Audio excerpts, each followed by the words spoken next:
ఆడే కొట్టుకోరా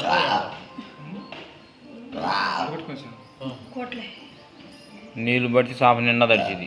అదే మరి కల్లా తీసుకొని పోయి ఆడ కొట్టుకుంటాం. నీరు ఖచ్చితంగా అలసలో పడవు.